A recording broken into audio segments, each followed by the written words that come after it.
کیا ہوتی ہے, لڑکی کیسی ہو, 3-4 شرطیں, خوبصورت ہو, ذرا اچھا سا جہیز لے کر آئے, خاندان اچھا ہو, بس تعلیم یافتہ ہو تو اور اچھا ہے.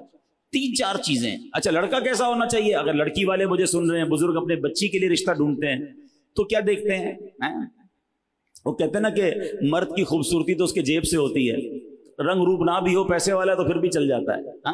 لیکن بہرحال چلو دکھنے میں اچھا ہو, پیسہ ہو, ذرا غلط کوئی کام, بڑے غلط کام نہ کرتا ہو. اچھا ہمارے یہاں غلط کام بھی اپنی مرضی سے بنائے ہوئے ہیں. ہماری لسٹ کچھ اور ہے, شراب نہ پیتا ہو, جوا نہ کھیلتا ہو, ہیروئنچی نہ ہو, نشئی نہ ہو, ایسے کام نہ کرتا ہو کہ جس میں معاشرہ برا کہے. یعنی ہمارے نزدیک برائی بھی وہ والی برائی ہے جس کو لوگ برا سمجھتے ہیں. یہ چیک کرتے ہو کہ نماز پڑھتا ہے کہ نہیں پڑھتا. شراب پینا حرام, مگر نماز نہ پڑھنا اس سے بھی بڑا حرام. مگر بے نمازی کے تو کوئی پرابلم نہیں ہے. پیسے کتنے کماتا ہے یہ ضرور چیک کرتے ہیں, کدھر سے کماتا ہے یہ چیک کرتے ہیں. حرام کمانے والے کو اپنی بیٹی دینا چاہ رہے ہو, اور اگر خدا نہ خواستہ سود کا کام کر رہا ہے, سود کھانے والے کو تو اللہ سے جنگ کرنے والا کہا گیا. اللہ اس سے اعلان جنگ فرماتا ہے.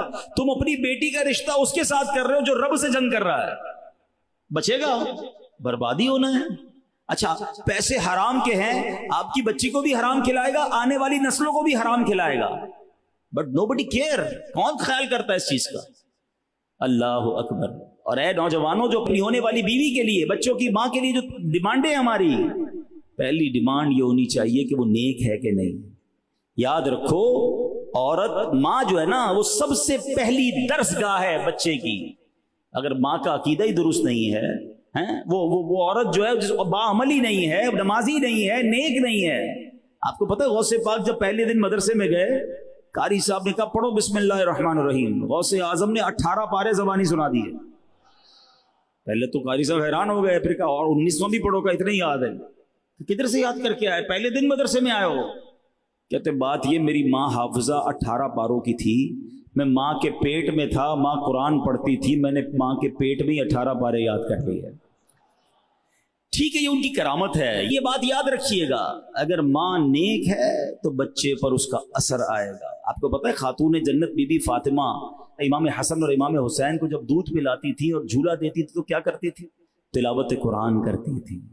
اب بتاؤ نا کیسی اولاد ملی.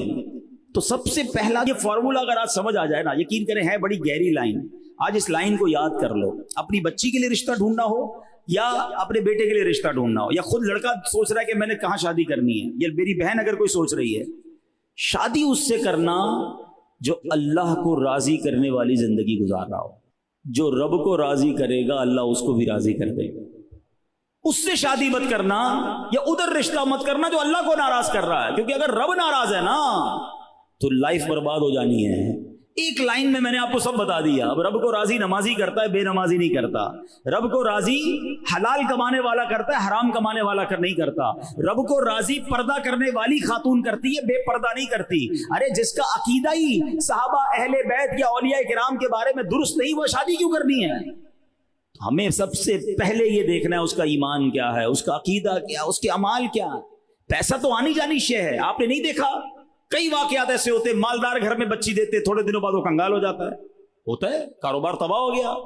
لیکن اگر بندہ دیندار ہوتا ہے, بندہ اللہ کو پسند کرنے والا ہوتا ہے, اللہ کی رضا والے کام کرنے والا ہوتا ہے, اللہ پھر اسے کھڑا کر دیتا ہے, پھر اس کے اچھے دن آ جاتے ہیں. لیکن اگر کام ہی غلط کر